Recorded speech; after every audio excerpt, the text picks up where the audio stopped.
Yeah.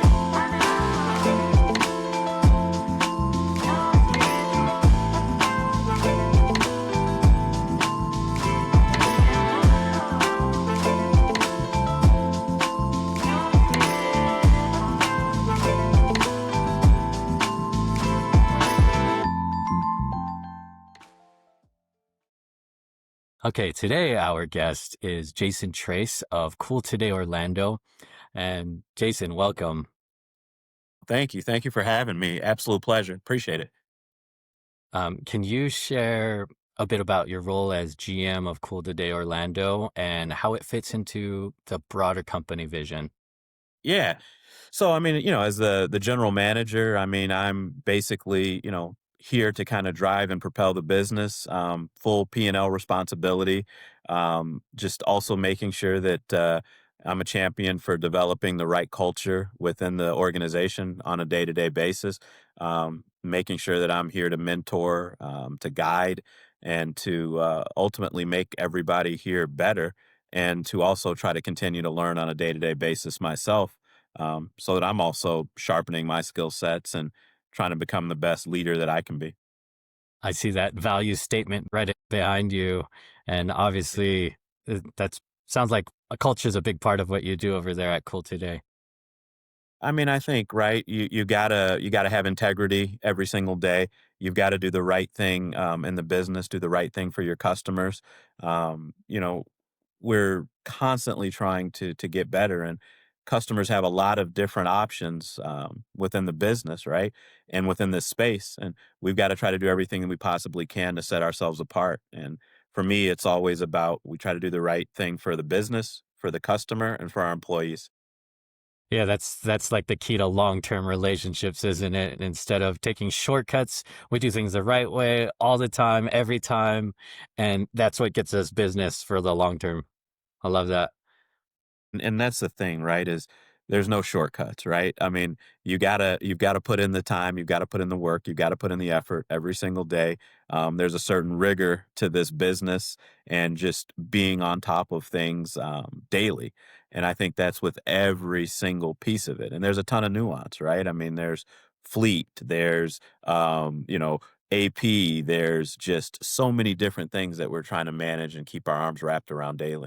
Can you tell me, Jason, what a typical day looks like for you, especially managing multiple service lines like HVAC, plumbing, and electrical? Yeah.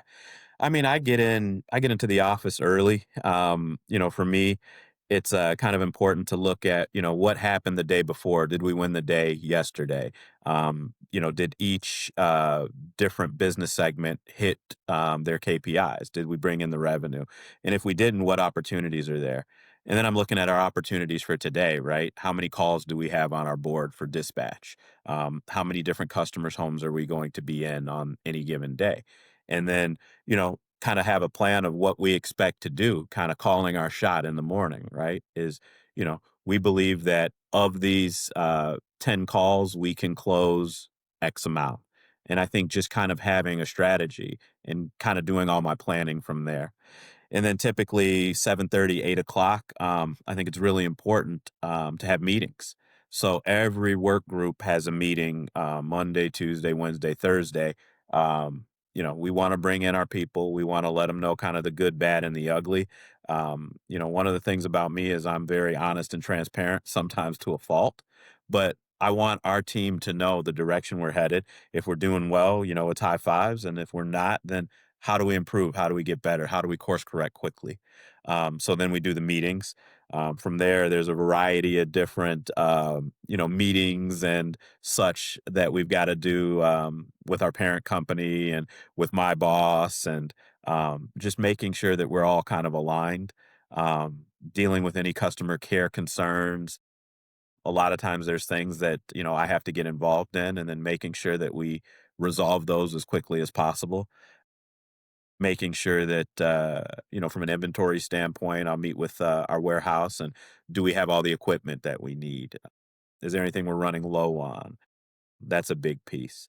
And then, kind of in real time, midday, we'll have kind of a, where do we stand? How have we done so far today? Is there anybody that needs help? Is there anything that we've got to address? Anything that we've got to look at? I mean, towards the end of the day, that's when things start kind of winding down. Then we're kind of looking for tomorrow. Are we set up properly for tomorrow? Do we have the right amount of crews to do the work? Did anybody call out? Do I have to get help from one of the other departments in order to get a big job done? So it's just constantly communicating with my managers and with my team and making sure that we have a set plan every single day. And we go out and we try to execute that plan to the best of our ability. Well, thanks for explaining that. That's obviously a wide array of different responsibilities. You wear a lot of hats in a day. Yeah. To get a better idea of like the makeup of Cool Today, can you tell me like, are you a 24/7 setup operation, or is it something more during regular business hours? Are you more commercial or more residential? Yeah, I mean, we have we 24/7, I would say, but I mean, ultimately, we have on-call. I mean, typically, our last on-call technician is done by 10, 11 p.m. Um, in an emergency, we could go out later, but, Sure. truly, from my standpoint as, I've got young children, so I wouldn't want anyone in my house at midnight, right? So I think we've gotta be very cognizant of that. But yeah, 7 days a week, and then, we've got, um probably I'd say 90% residential business. That's really our bread and butter is taking care of homeowners who need our services. 90% you said? Yes, sir. And when you talked about like your like different departments and teams are interested in like your sales process, is it typically the salespeople, or do you have a sales team, or are like the techs also the sales? We've got a sales team, and it's really important to make sure that they follow a sales process. Everything from a proper introduction with the customer and fact finding, building that rapport, building that relationship, but with the ultimate goal of giving them a permanent solution. Right? They're identifying exactly what the customer needs, and they're designing a solution for them to bring them the epitome of comfort, and that's what we're concerned about on a day-to-day basis. And um, we're not going to be the cheapest. That's not where we're at. But we're there to do a professional job and make sure that it meets the customer standard, that we install it properly and we do a proper installation, and that it is to code and it passes inspection. I mean, that's critical. Yeah, thanks for explaining that. Interested in industry trends that you're seeing. So you're saying that you're like 90% residential. You've got all these systems in place. What are like major trends or changes that you're seeing in the home services industry, whether that's customer behavior, staffing, technology, like anything that you want to highlight there?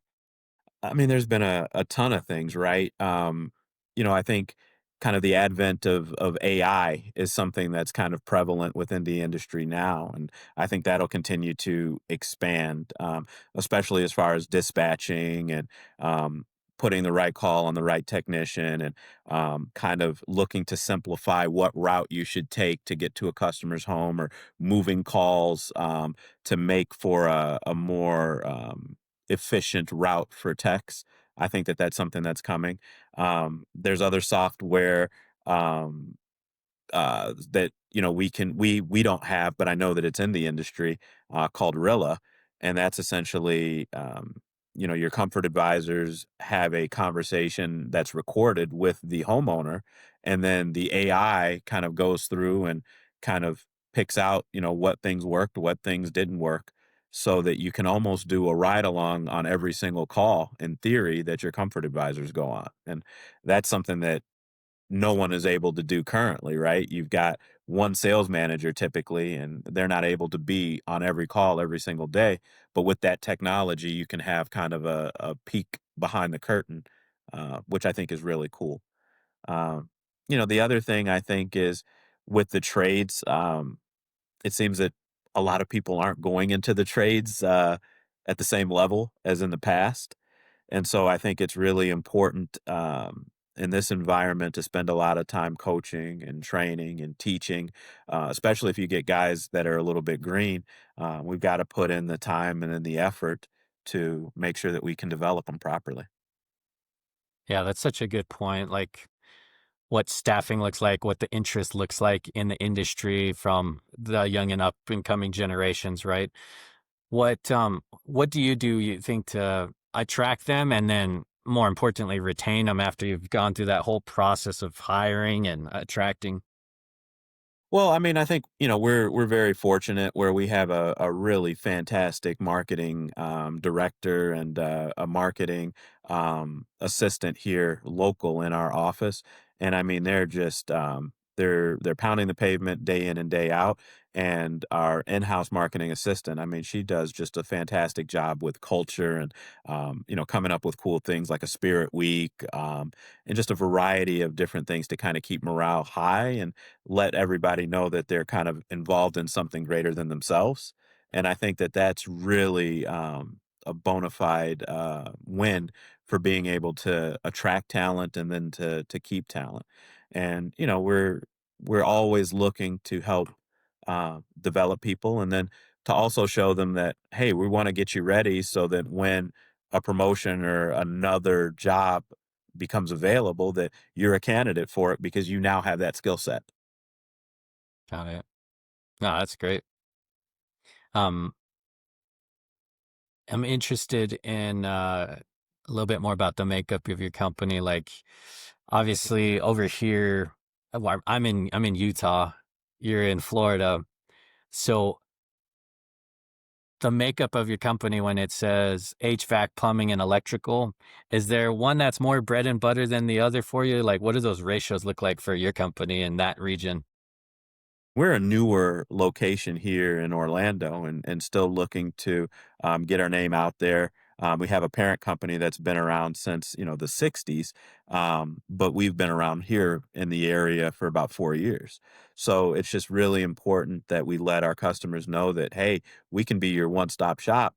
We can take care of the plumbing needs, we can take care of the electrical needs.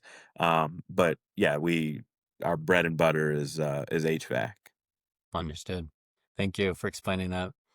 Um, Moving on to kind of like the current state of things with Cool Today Orlando, like what would you say is working really well for your team right now, whether that's operations, customer experience, employee performance? What would you say? Yeah, I think for us right now, customer experience for sure. Um, working every single day, kind of focused on what we can control within our four walls. And the communication between the managers has been something that's been kind of a pleasure for me to see, right? The plumbing department doesn't have any projects, so he's having his guys help out on HVAC and having that communication, within the team and that kind of camaraderie and teamwork, and that's been fantastic. Our dispatchers, getting a call where it's an emergency and we're completely full, but thinking kind of outside of the box so that we can get all the customers taken care of within that day. So that's been really a pleasure for me to see because, a lot of times, people just kind of throw their arms up in the air and be like, "Ah, we can't do it. We can't do it." And we're always trying to figure out a way. And that's really important to me. Yeah. Well, it sounds like that's probably a lot to do with this kind of culture that you've established with these having these team meetings often and getting everyone on the same page. Would you agree with that? Well, yeah, I mean, I think, you gotta have the meeting so that everybody's aligned and that, everybody's kinda rowing in that same direction, and, like, there's no silos, like, the ultimate goal is to break down the silos and, "Hey, it's not this is electrical, and this is plumbing, and this is HVAC install, and this is HVAC service." No, we're all one team, and we all have one common goal, and then how can we all play a role in achieving that and getting there? Thanks. The One other thing about your just in terms of size, I'm just trying to get a gauge here. Like you mentioned fleet before. Like how big is like how many vehicles are you managing right now? Think currently we've got, a total of 80, I believe. Yeah, that's sizable. A pretty large fleet, and, I mean, that comes with its own challenges too, right? I mean, then that's 80 vehicles with that need oil changes, 80 vehicles for tires, air rotations, brakes, and then, too, managing the safety aspect Of as course. well.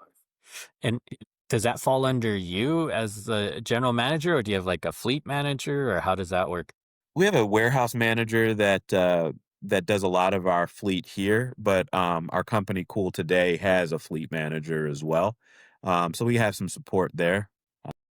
But I mean, at the end of the day, it comes down to safety. So then that is truly my responsibility, ensuring that we're doing everything that we can to make sure that our teammates that come to work leave in the same form that they came in the Yeah. same shape that they came in, And happy, right?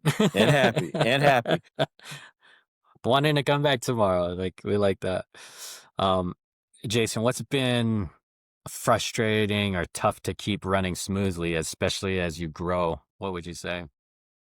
Well, I mean, I think people, right? I mean, in order to grow, you got to have people, and that's the biggest thing. And I think we kind of touched on the culture piece, but in order to increase capacity, in order to drive more leads, in order to get into more homes, you've got to have competent, hardworking, hungry people.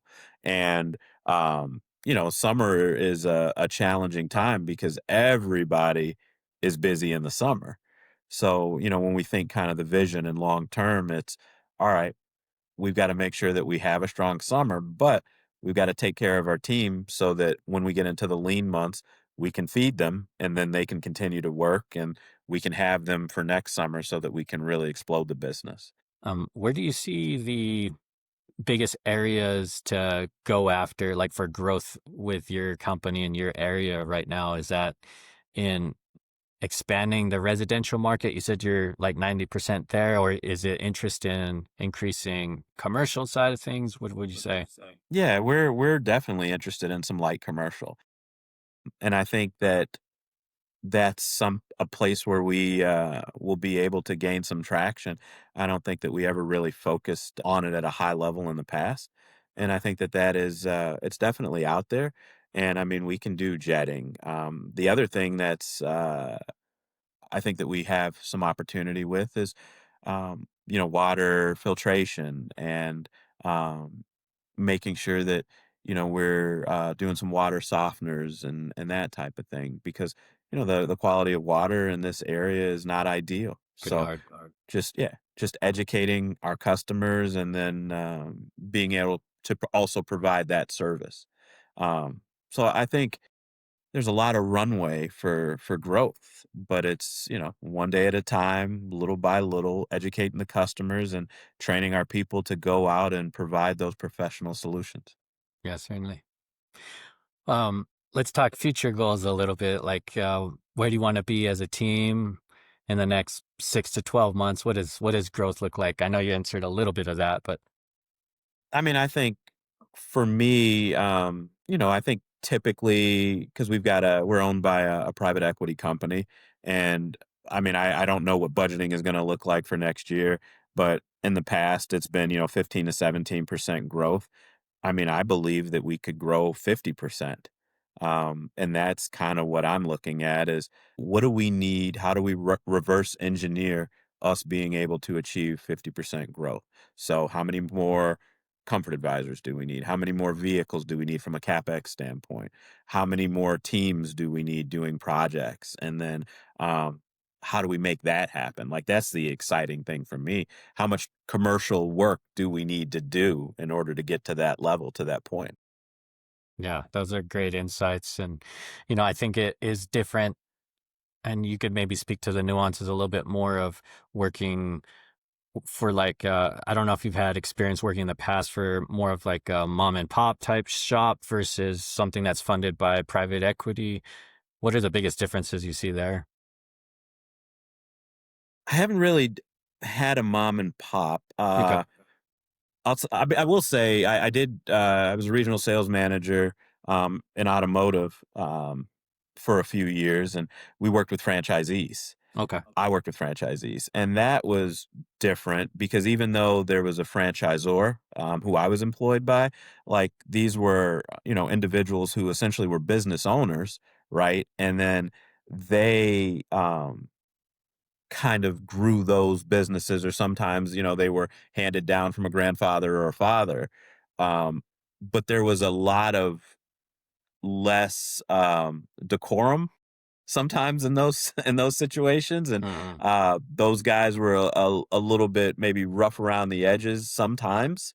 Yeah. But, these were entrepreneurs who went out and made it happen, and I give them all the credit in the world for being able to take a business and to grow it, and to constantly be profitable. So that was kind of cool to see.